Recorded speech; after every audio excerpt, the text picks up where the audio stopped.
Hello and welcome. I'm Erin Cuthbert, footballer for Chelsea and the Scotland national team, and you're listening to the Blue Day podcast.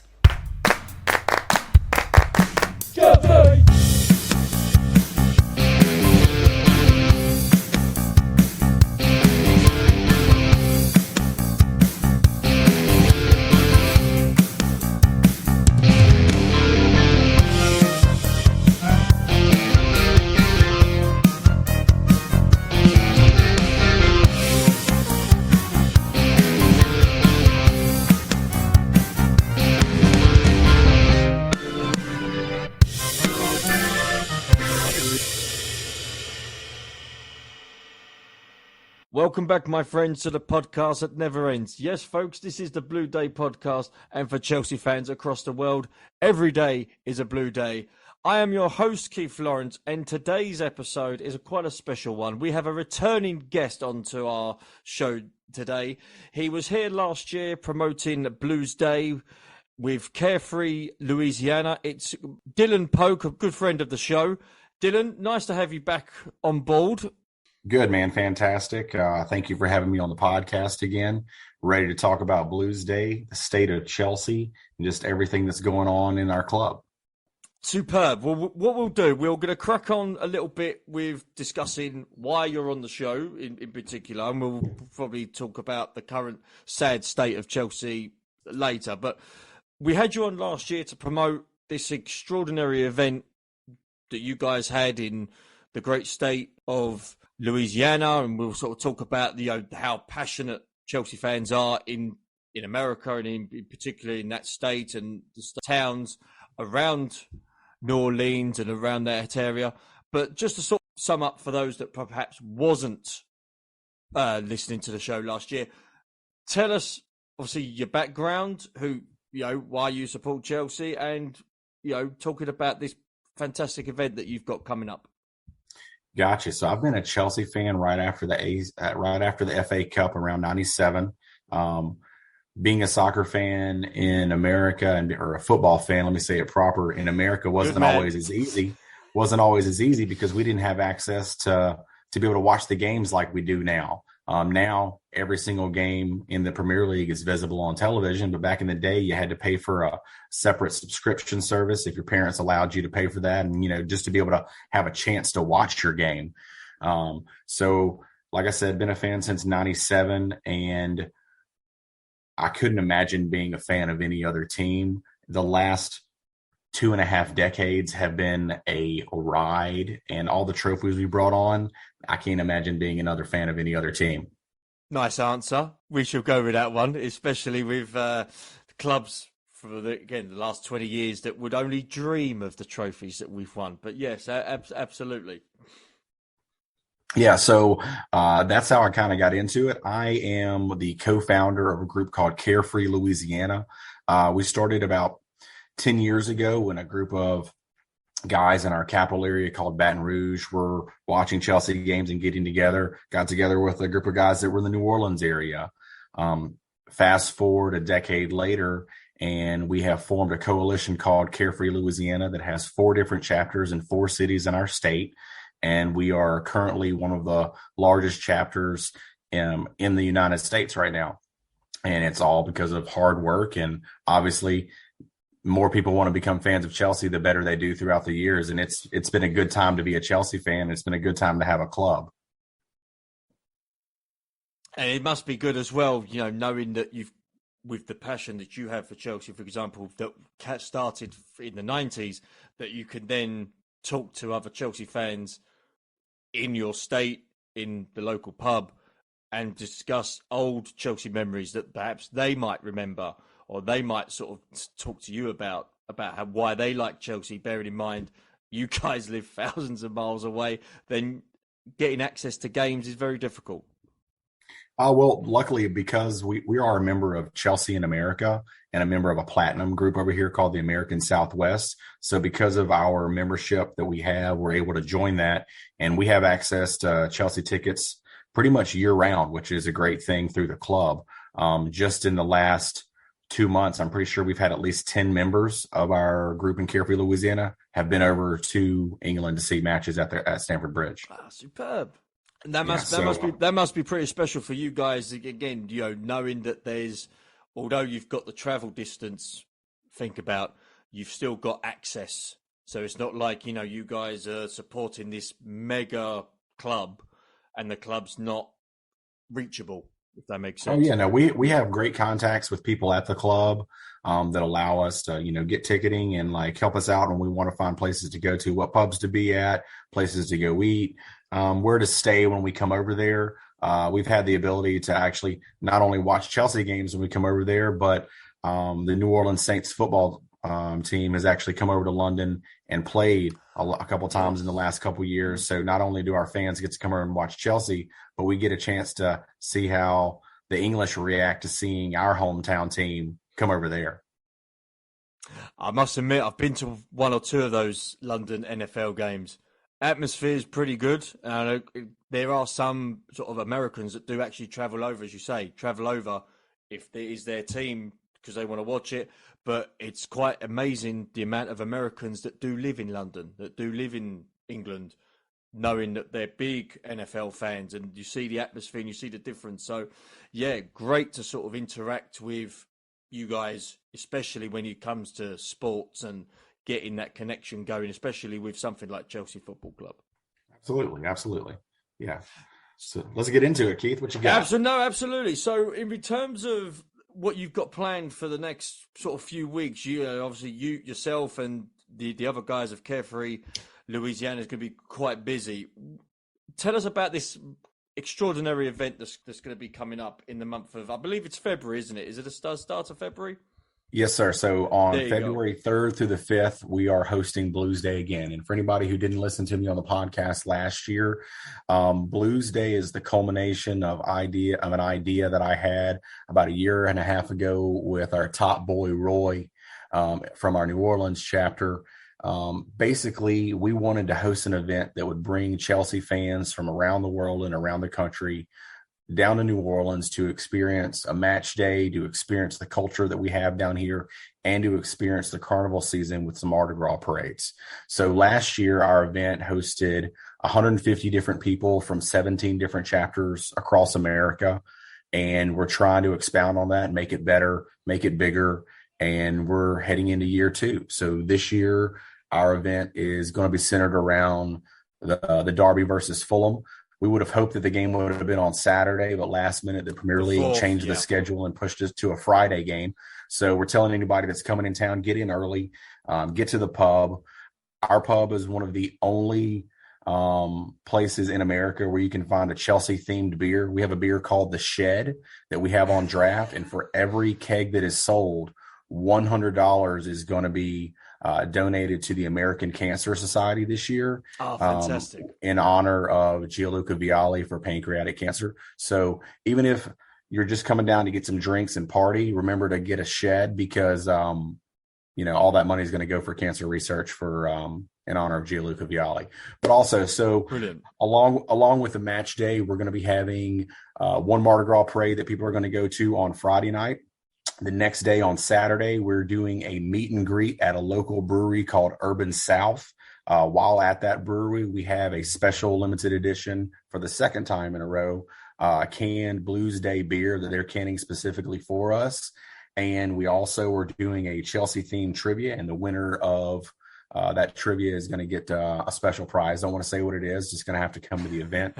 And after the meet and greet, we're going to be doing a pub crawl throughout the French Quarter in New Orleans. And I don't know if for anybody who doesn't know about New Orleans, it's a very liquid town.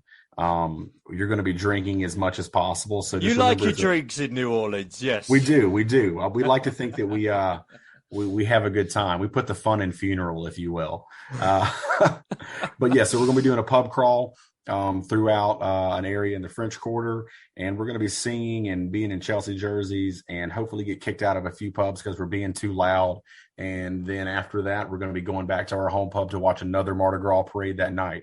So for anybody that has always wanted to experience Mardi Gras in New Orleans, has always wanted to, be with a large group of Chelsea fans and to be able to give back to a good cause, Blues Day is a fantastic chance for you to do that. all you have to do is go to carefreelouisiana.com, go onto our website. You'll get details on the event, where things are happening, where things are going. And you'll see a little bit of history about our chapter and what we've got going on. There's a link at the very bottom if you need hotel accommodations. There's also a link on there where if you just want to register for the event and tell us that you're coming, so we know how many people are to prepare for, because last year we just about drank the pub out of beer. So I would love it to be a situation where that happens again, but just let us know. Let us know you're coming. Tell us where you're coming from. If you are coming, bring a scarf of your local chapter. We're going to hang it in the pub. We're trying to decorate our pub just like the Pensioner in London, where every time that this event goes on year round, you can see that your chapter was represented and has been here before. What I do want to sort of get into the weeds of was the event last year. And I know that obviously we had you on the show promoting it, and you was describing what you was looking for the event to be like. For those that obviously probably would have missed it, what was the event like last year? You know, how did things run smoothly? What sort of experiences could you perhaps share with us of, you know, people's opinions of it? And, you know, the ones that obviously attended and the ones that, you know, perhaps saw everything through social media.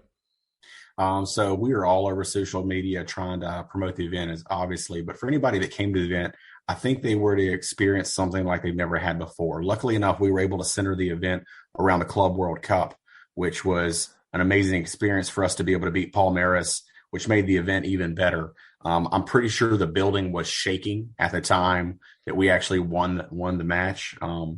It was nonstop, 90 minutes of singing. One chapter would start a song, then another chapter would start a song, and then another chapter would start a song. And it just never really stopped. By the time the weekend was over with, I had no voice left. My wife was tired of me singing in her ear. She was ready to go home, and we just kept going and going and going. We tried to provide just an experience like nothing else. So the biggest thing that I can say is when you come down here, make sure you hydrate because we're going to be doing a lot of drinking, obviously, but New Orleans, it's a marathon and it's a sprint. Just be prepared for a good time. It's as many Chelsea fans as possible, a match day experience, the culture of New Orleans, and Mardi Gras parades all wrapped into one. If you were looking for a reason to come to New Orleans and you're a Chelsea fan, now you've got one. It's a great mix. Absolutely. Supporting Chelsea, having drinks, and spending time with good people as well. That's it, Keith. Brilliant. Superb. Well, hopefully, you know, you guys get the numbers required and, you know, everything sort of goes swimmingly and everybody enjoys it. And most importantly, that we bloody win for a change, especially against Fulham. We do owe them one after what happened the other week. So hopefully that weekend... I'm feeling pretty hopeful after our game against Palace. I think that we're going to do them in. It's just going to take you know, a good effort by the team, show some passion, and just streaks start with one win. And honestly, if you look at the table right now, we're only sitting 5 points behind fifth place Tottenham. Things aren't that bad off. We got Liverpool on the weekend, and we can beat them. They're beatable right now. Like life isn't all doom and gloom. If we can get a few guys, if we can get a few guys back from injury in the right key positions, I think we'll be in a much better position to be in the conversation. Well, let's all go through it. Let's sort of discuss now. I said before, the sad state of Chelsea. It's not all that bad. It could be worse. We could be Everton or West Ham. But in terms of Chelsea at the moment, they are throwing a lot of money onto new players. Pretty much trying to build a whole new team. We've got Graham Potter now in charge, whereas, you know, the last time we spoke properly, Dylan, about Chelsea, we had Thomas Tuchel still in charge.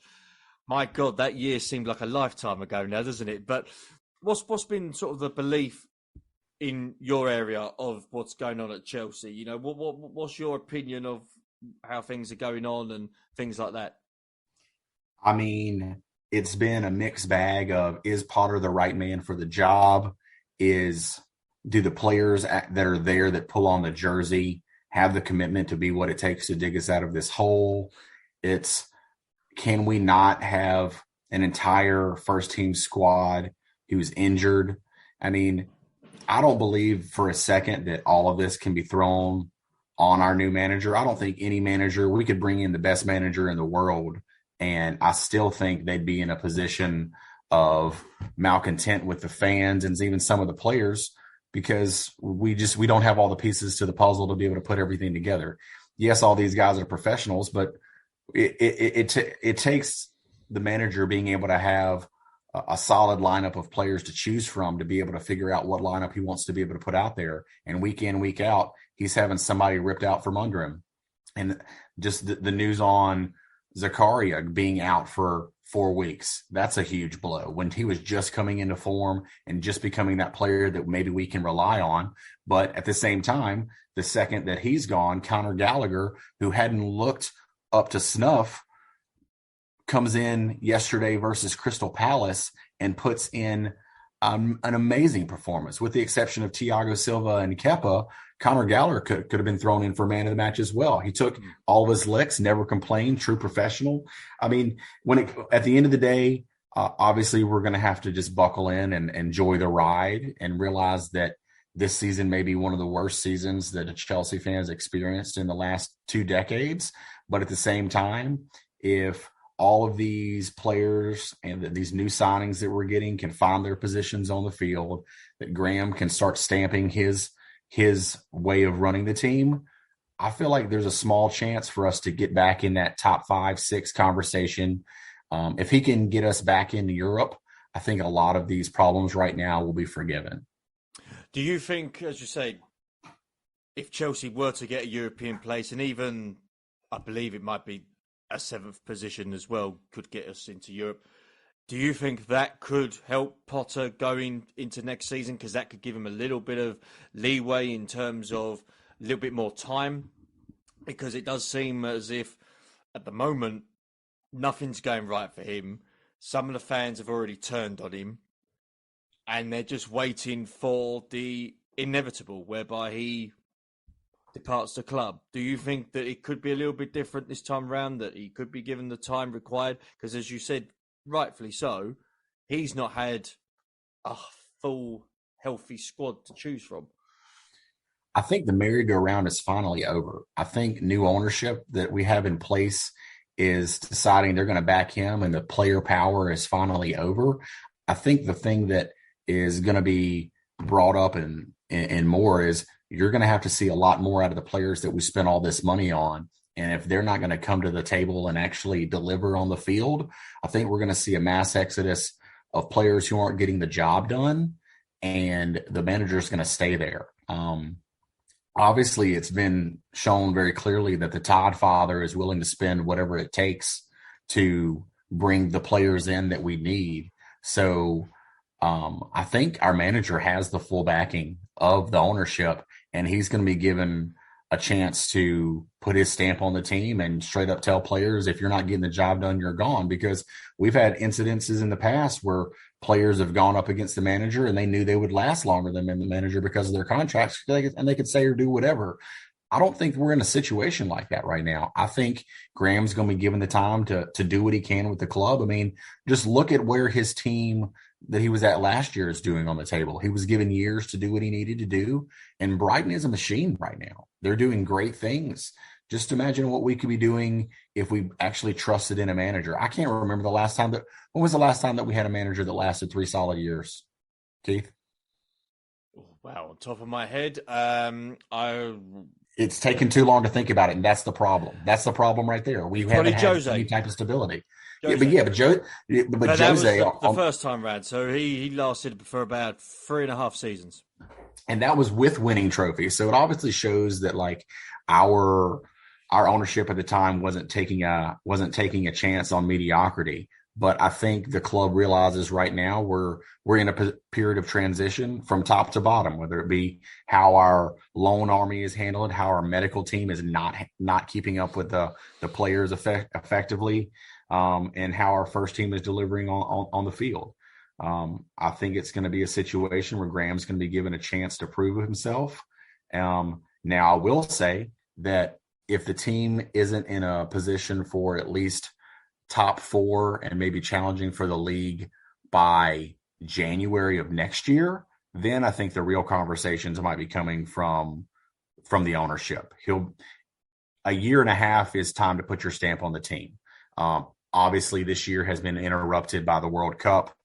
Player fitness and fatigue has been, controversial at best.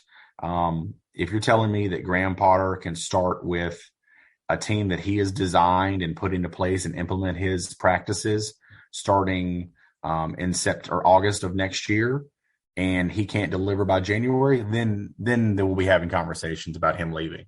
But as for right now, I'm feeling hopeful about how the team looked. I'd forgotten what 3 points felt like, Keith. And that's a weird feeling.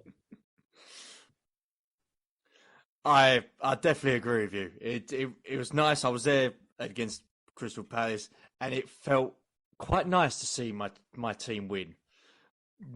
And convincingly. It's been quite well. Yes, I mean, I thought Palace were particularly poor. We weren't brilliant, but I thought we controlled the game a little bit in large parts.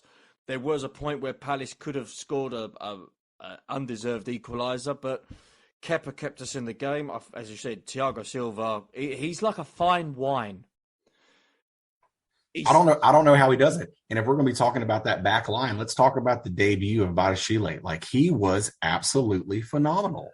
Looked a little bit ropey to begin with, but again, I think debuts are never easy, especially in the light of where we are at the moment. He grew into the game. And he gave me hope that, we might have found that center back pairing that's going to work with Thiago Silva. But while we're continuing on the back line, did Chalobah cement himself in the right backup position? Did he make us feel like maybe we don't have to dip into the transfer market for a right back? Go ahead, tell me what you're thinking. I see you shaking your head. I don't see him as a right back. I know he can play there, but I don't see him as a right back. I didn't see him as anything up until because a few weeks ago I didn't even see him in the team. As a short-term option while Reece James is recovering. But I mean, how many players are truly in there? How many players are truly going to want to come and sign for Chelsea, knowing that they're going to be second fiddle to Reece James their entire career? When we have a three-way battle on the left side when Ben Chilwell's fit, then we have Chilwell, Cucurella, and Lewis Hall. So I think there could be a lot of movement with that. I think there could be one, maybe even two might leave either January or the summer. I think there will be a little bit of a change there. But Chalobah, who's recently signed a new deal, so 9 times out of 10 you can assume he's going to be there for at least a while longer. I'd still have him as a centre back, but does that mean that you keep Azpilicueta another year, or do we say thank you for everything? I think it's I'm one of Cesar's biggest fans, but I think it's time for him to go pastures new. If Barcelona want to get him, be my guest. I think this would probably be the right time for him to go. I think there's a lot of players. Kante, little bit, controversial. He's hardly played this season. I would let him go. See, Kante is one of the few midfielders that if you're telling me that we can get him back to fitness and we have a midfield that would allow him to rotate one game in, one game out, or get 20 minutes at the end of a game so he can maintain his fitness, I'd keep him. Jorginho, on the other hand, I think most of the fan base is thinking that it's about time for him to go so he can bring in that creator that we haven't had since Fabregas. I think his head's already looking at different options. And again, his contract's slowly drawing to a close. Yeah, I think he's probably looking elsewhere. One person I did want to obviously discuss it. Actually, there's two people. There's two people I want to sort of discuss it with you, and they're on the fringes of the team. They've had opportunities. They're not very much liked among certain fan bases around Chelsea, but Pierre-Emerick Aubameyang and Christian Pulisic. What's been your take on them within especially with Aubameyang hasn't 12 months? Aubameyang hasn't delivered since he's been here. He looked like he could do something at the beginning. It is impossible for me to see him anything other as an Arsenal player. I don't see him as an answer to anything. I don't know what the question is, but Aubameyang's not the answer. It's going to be a situation where as soon as he can go, let him go, be gone. Let's bring in a striker that's going to be with us for a couple years and mold us. If Barcelona came and offered any type of money whatsoever for Aubameyang, I would be perfectly fine with letting him go. I don't know what he contributes to the team. I didn't see anything from him. I didn't see him bring anything to the game against Palace. I don't know what he brings to anything. As far as Christian Pulisic, as an American, you said it quite nice there. Pulisic. Yeah, he's always on the treatment table. But you said that quite well. I appreciate that. As an American, I'm supposed to say free Pulisic. I'm supposed to say, why isn't he getting the minutes he's supposed to be getting? But as a proper Chelsea fan, I'm going to say that he needs to keep his mouth out of the media. He needs to keep his dad shut. He needs to quit writing books. He needs to not dog a manager and then go do a GQ advertisement. What he needs to do is realize that he is not a starter for Chelsea. At best, he is a bench player. And if he wants to be a bench player, then he needs to earn it. I would be perfectly fine with Pulisic going off to a different club. I don't think, for the amount of money that we paid for him, I do not think he has delivered in any way. No. Yes, well, I'm very appreciative of the goals that he's done, specifically against Real Madrid in the Champions League. That was fantastic. But I don't think he is a long-term player for our project. Anytime he gets hit on the ball, he's constantly complaining. He doesn't bring that spark. Hell, he even lost the captain's armband for America for the World Cup. And that should be a big barometer on where he's sitting, not only with the club, but also where he's sitting in his home country. Was that a shock? Because I did hear about this sort of after the fact, and it was sort of during the World Cup, that before the tournament, he was, the guy for the United States, and he was the captain. And then there was obviously issues with whether he was being played enough games for Chelsea, whether he was actually fit. So I did hear there was rumours that he wasn't properly fit at the World Cup anyway. But it might have been a shock. It might have been a shock for a non-Chelsea fan, but to anybody who was a Chelsea fan, we knew exactly why he didn't have the armband. He hasn't been that vocal point of leadership and, respectful to the fans and to the management. He is just a player on the American team, and he's just a player on the Chelsea team, and he's nothing more than that right now. He's got a long way to go before I'd want to go buy a Pulisic jersey. And that's coming as an American. Yeah, he's the first American to ever win the Champions League, and that's an amazing honor to have. Huge feat, yeah. It's a huge feat to have, but at the same time, you need to take that on your back, and then how do I do better? How do I insert myself into the team? Obviously, this injury comes at a terrible, terrible time for him, because this would have been one of those moments where he could have inserted himself into the team with all the other injuries we've had, to be able to prove himself and prove that he wants to be here and play. But sadly, right now, he's nothing more than a super sub to me. When he comes on the field, he does, do some good dribbles and progresses into the box more than a lot of players. But as of right now, on Aubameyang and on Pulisic, until I'm proven otherwise, and please prove me wrong. I want them both to prove me wrong. They're just not it. Just a couple of more players before we do wrap this up, and I'll get your predictions for the season.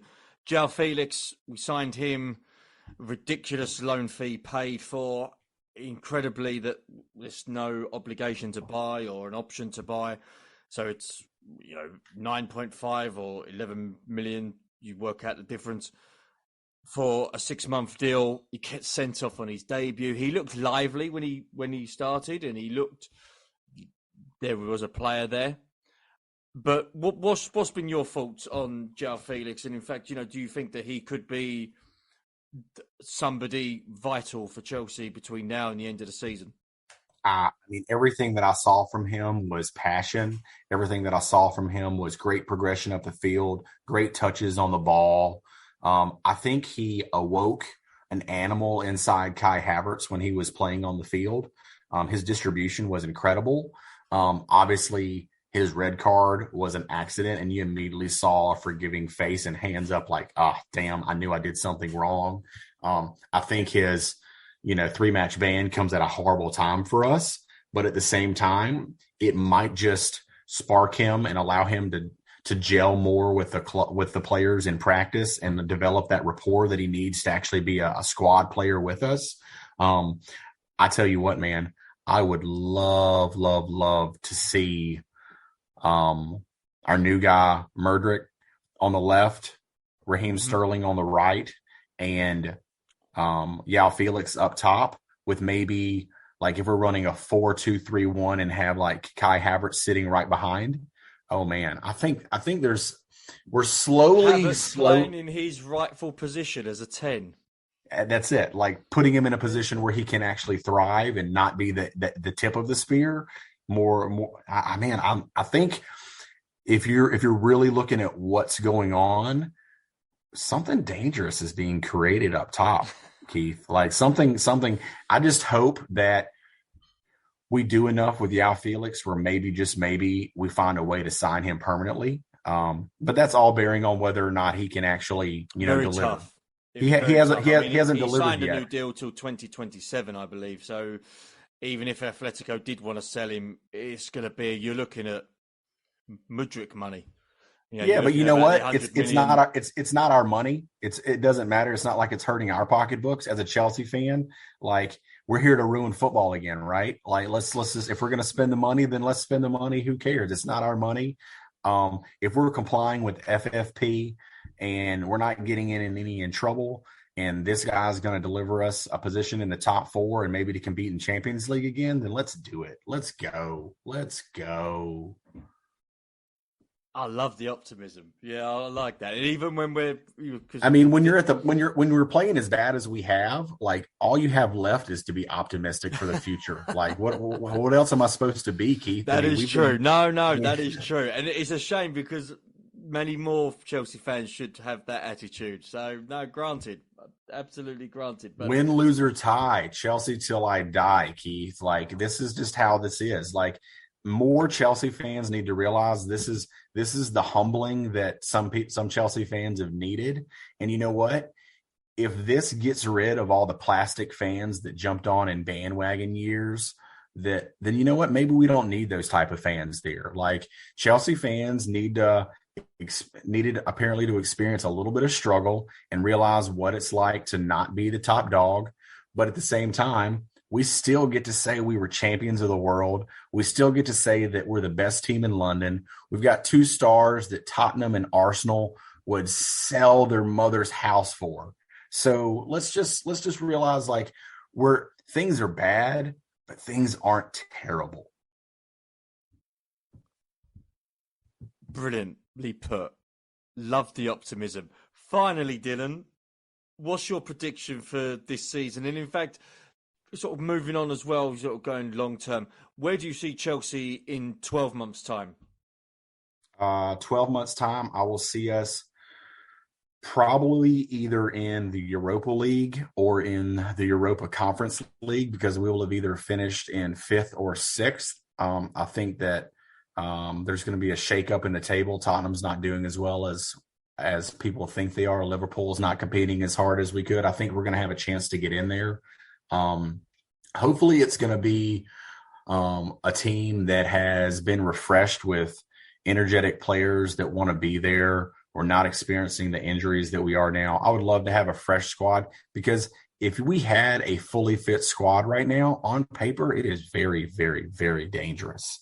So I'm going to say right now, you're asking where we at 12 months from now. I think we're sitting 3rd in the table and probably within 6 points of a title challenge.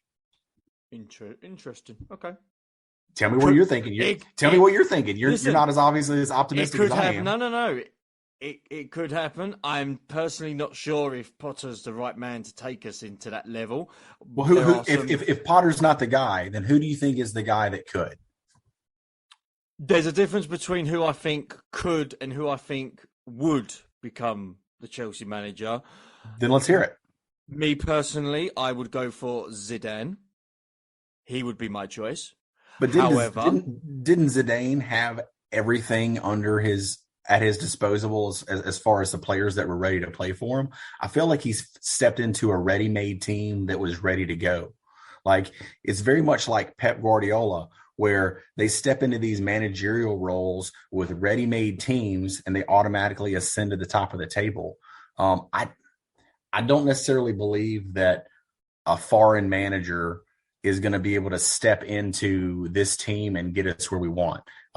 It may take a little bit longer than what I said to get us where we need to be, but I'm not necessarily saying that a Zidane is going to be able to do it. He's possibly just a name. He's not a club legend at Chelsea. You don't think a club legend is more likely to have the ability to spark the drive in the players? I wouldn't touch any club legends anymore. Not after what happened with Frank. And I'm very glad that John Terry hasn't even, there's no talk about him potentially coming back to Chelsea as an assistant or whatever.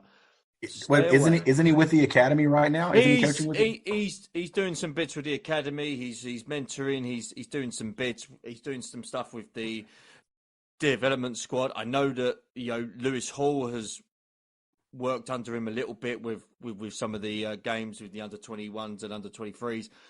Very highly rated Lewis Hall as well, and I know he's highly rated by some of the Chelsea coaching staff. But you're saying in 10 years you don't think there's any possibility of even an assistant manager being John Terry? It could happen, but I would prefer it not to happen because unfortunately in them sort of situations and in football it will end in tears. Well, it ended in tears when Mourinho came back. It ended in tears when Lampard came back, and then he got the boot.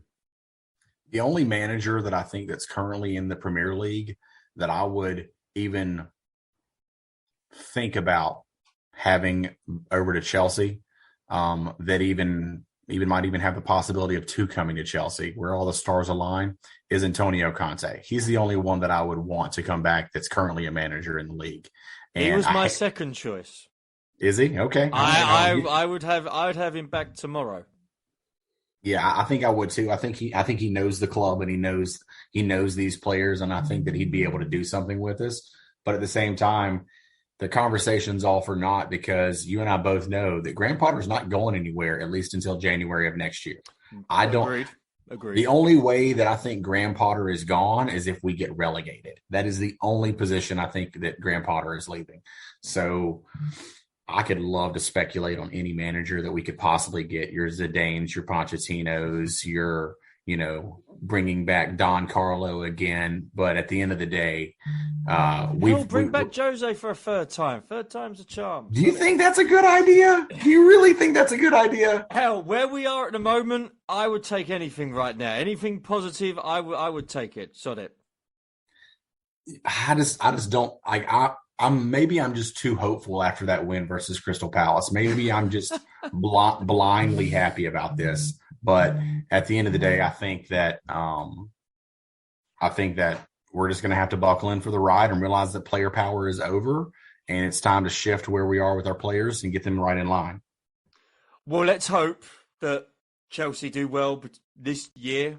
We've started off a little bit iffy at terms, but again, while we're recording this, we won the other night against Crystal Palace, and hopefully we can have a good end to the season. But Dylan, just one final thing before I do let you go. Just briefly mention, if anybody is interested in coming to New Orleans next month that wants to come and see Chelsea Parade, where do they find you? How do they get in touch? You've got a minute to promote yourself. For anybody that's looking for more information on Blues Day, go to carefreelouisiana.com. There's full schedule of the event as far as what we got going on. For anybody wanting to see more information about our chapter, go on Instagram, carefreelouisiana.com. We're constantly promoting the event, promoting the chapter, what the boys have got going on. All I can say is if you are even halfway tempted to come down, pull the trigger. Let's go. Come down to New Orleans. First beer's on me if you make it. Perfect. Couldn't said it better myself. Dylan, absolute pleasure to have you on the show again. Good luck with Blues Day next month. And one day, maybe one Blues Day, I'll be able to buy you a drink in New Orleans. How's that? That sounds good, man. I'm just telling you, if you start saving right now, you can come next year, Keith. We'll do a live podcast from the event if you want to come. I would love to do that. Would love to do that. Dylan, you take it easy, my friend. We'll speak soon. Thank you.